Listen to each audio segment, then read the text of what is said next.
से आपने देखा कि हुक्मरान जमात 13 जमातों ने मुलाकात की, इजलास किया और मीडिया पे बार बार ये बयानिया भी आता रहा कि हमें इस बेंच पे हमने अदम एतमाद कर दिया है, हमें इस बेंच पे एतमाद नहीं है। और आज जब अदालत में ये सवालात उठाए गए कि आपको बेंच पे एतमाद है कि नहीं, तो आपने देखा उन्होंने कहा जी हमें तो बेंच पे एतमाद है। तो मैं इनसे ये पूछना चाहता हूँ मीडिया की वसातत से कि क्या ज़रूरत है आप लोगों को, अगर आप आकर सुप्रीम कोर्ट ऑफ पाकिस्तान में एंड ऑफ द डे कहते हैं जी हमें बेंच पे मुकम्मल एतमाद है, तो ये मीडिया के ज़रिए आवाम को गुमराह करने की क्या ज़रूरत है। फिर कहते हैं जी इस अदालत से हमें मुनसिफाना फ़ैसला आने की उम्मीद नहीं है। तो सवाल हम ये उठाते हैं कि आइन में वाज़ेह तौर पे लिखा है असम्बली तहलील होने के 90 रोज़ के अंदर इलेक्शंस होंगे। तो आज supreme court of Pakistan, chief justice of Pakistan Umar Ata Bandial साहब आइन और कानून की बालादस्ती के लिए इस सुप्रीम कोर्ट में हेयरिंग चल रही है।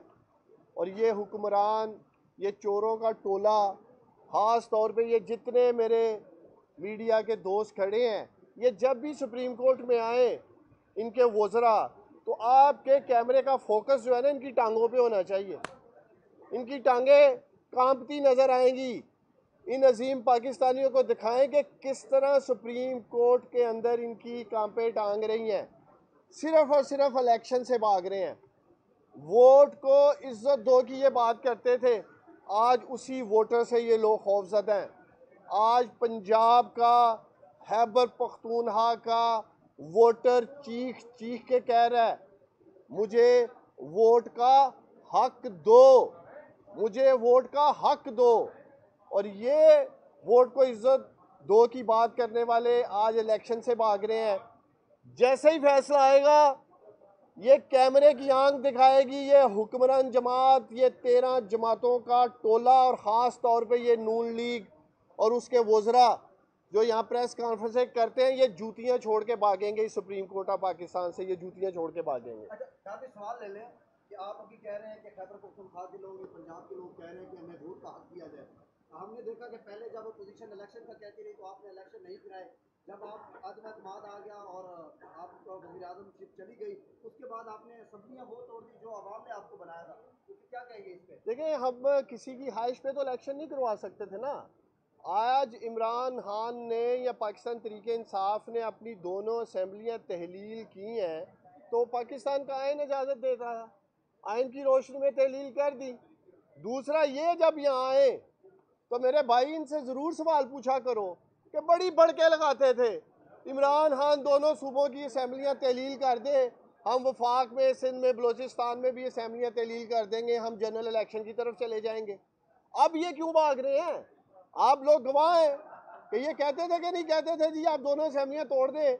और पाकिस्तान में जो जो मुआशी कत्ल इन्होंने किया है और इस तरह मुआशी बदहाली का सामना है, और आप देख रहे हैं कि मार्च के महीने में सिर्फ आटा लूटते हुए 20 लोग अल्लाह को प्यारे हो गए हैं, सैकड़ों लोगों ने हाथ पांव तड़वा लिए हैं। इस नहज पे ये मुल्क को लेके आ गए मुआशी तौर पे।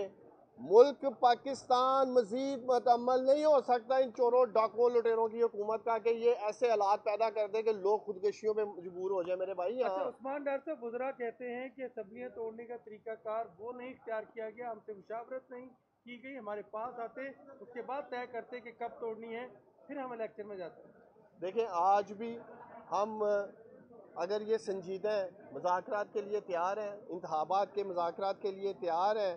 अलबत्ता ये आप लोग देख रहे हैं कि संजीदा नहीं है।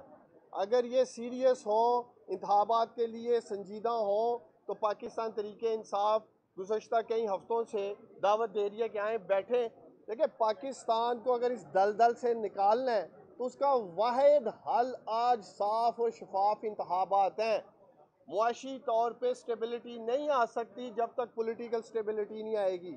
और फिर जिस तरह के अंदर रिमार्क्स दिए जा रहे हैं, एक नेशनल सिक्योरिटी को भी सामने लेके आ रहे हैं जी वज़ीर दिफा यहाँ, उनके सेक्रेटरी यहाँ मौजूद हैं, और जिस तरह के वो हालात बता रहे हैं, आप लोग गवाह हैं कि 2008 और 2013 में खैबर पख्तूनख्वा में ख़ास तौर पे जिस तरह की दहशतगर्दी का सामना था, फिर भी इंतखाबात हुए हैं। तो खैर इंतखाबात से ये नहीं भागेंगे। अब हम इंतज़ार कर रहे हैं कि सुप्रीम कोर्ट ऑफ पाकिस्तान से क्या फैसला आता है।